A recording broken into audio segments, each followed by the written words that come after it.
Thank you for turning to page 121. Today we're going to take a look at the Solomani hypothesis, what it is, where it came from, what it means. My information is going to come primarily from the Third Imperium, published from Mongoose second edition. I may have to end up buying a hardcover of this book because I have really, if it was a physical book, I would have dog-eared it by now. I keep going back to this as kind of the current place to find history for the Traveler universe. There's plenty of places to talk about the Solomani hypothesis, not the least of which is the various alien race books and the Solomani Rim books. But this one gives a nice little synopsis of what the Solomani hypothesis is, when it was first brought out to public knowledge, and how it was received initially, and then, of course, what eventually became of it.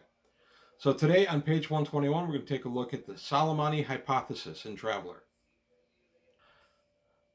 One of the things I really enjoy about the Traveler, the Third Imperium book by Mongoose is the fact that it's updated. It takes a lot of the information from older Traveler sources, and it gives it to us updated for what we want to game with today. That's the reason I keep coming back to this as my historical point on a lot of these videos. It's just a good overview of the current look at Traveler's history. Some of the older history in Traveler, very fun, but it was shaped by its times. When they would talk about computers, the computers were pretty primitive. This book updates all that. So that's one of the many things that has changed in Traveler over the last 40 years, and it's 45 years. And it's one of the reasons I keep using this book as my go-to. So on page 79 of this handsome volume, we get to look at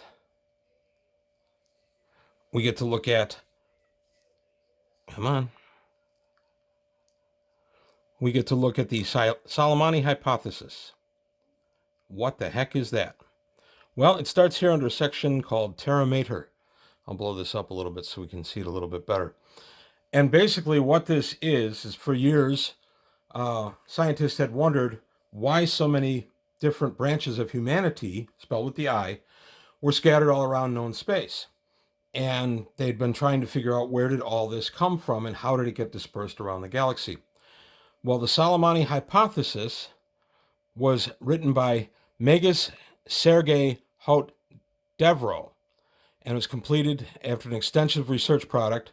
It was published in the year 102, and the full name of it was the Solomani Hypothesis, the True Origin of Mankind, and basically it's telling us where humanity sprang from.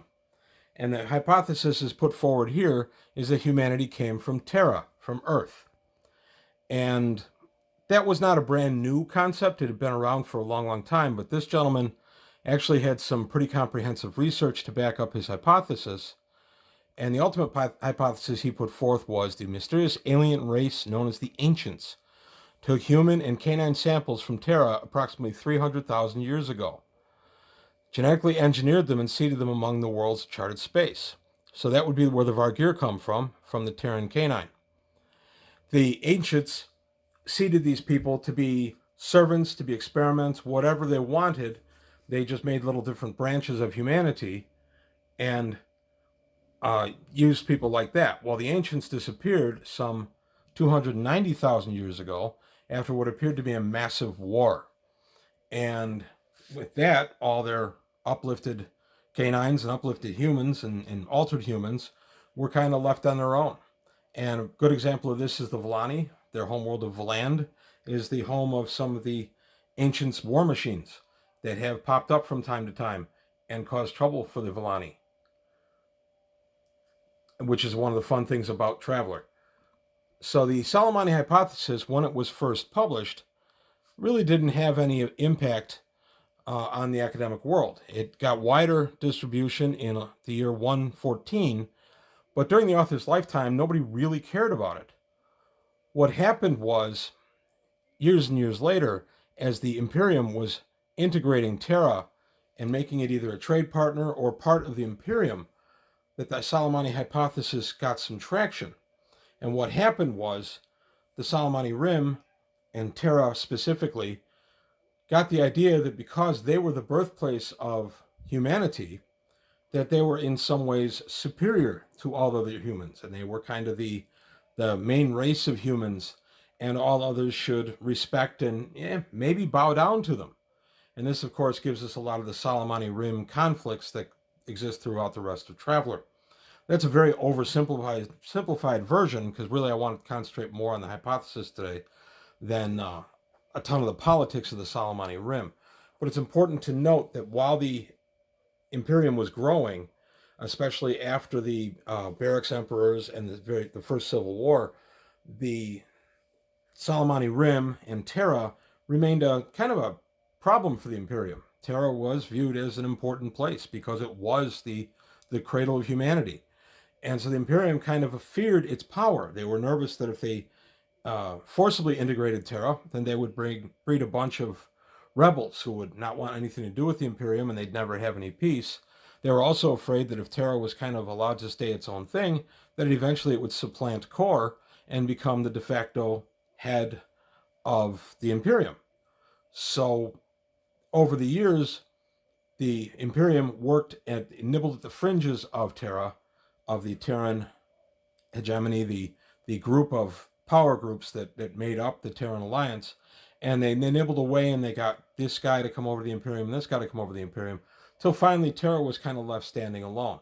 Once Terra was left standing alone, it still said, no, we don't want anything to do with it, and in fact tried to kind of recreate the Second Imperium, the Ramshackle Empire, by getting a little physical with the Imperium. They took on the Imperium, and that, of course, led us to the Solomani Rim War. Again, I'm not going to go into that. I want to talk more about the hypothesis today. So the hypothesis was not accepted in the author's lifetime and came to be accepted, but then later became to be twisted by some Terrans that put forth that because they were the birthplace, they were better humanity than anybody else in the galaxy. And it led to a lot of the conflict in Traveler, and has straight through. If you play the portion of Traveler after the assassination of Strephon, you know that the Solomani Rim immediately throws off the yoke of Terra, Terra having been conquered in the late 990s, or early 1000s, right around in that era. And Terra throws off the yoke, and that becomes another flashpoint for the Imperium to deal with while they're fighting all these different fronts and factions. It's one of the, I think, 16 or 20 factions that was opposed to or dealing with the Imperium at the time. So a lot of this came from the publication of the Solomani hypothesis, that Earth, Terra, was the birthplace of humanity. So that's really all I want to say. The hypothesis itself is not that big a deal. It wasn't really a surprise or considered very innovative during the author's lifetime. It was adopted hundreds of years later as a touchstone for Terrans, and has led to a lot of conflict and problems within the Imperium since. I just always found that interesting, that one little academic paper that was largely ignored during the author's lifetime could years later spur so many problems for a almost mature empire. So that's all I wanted to say about the Solomani hypothesis. I hope you found this interesting.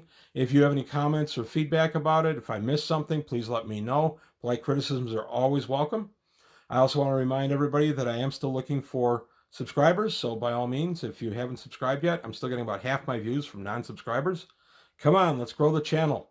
Also, I have a Patreon going now, and if you were interested in jumping into that, that would help out too.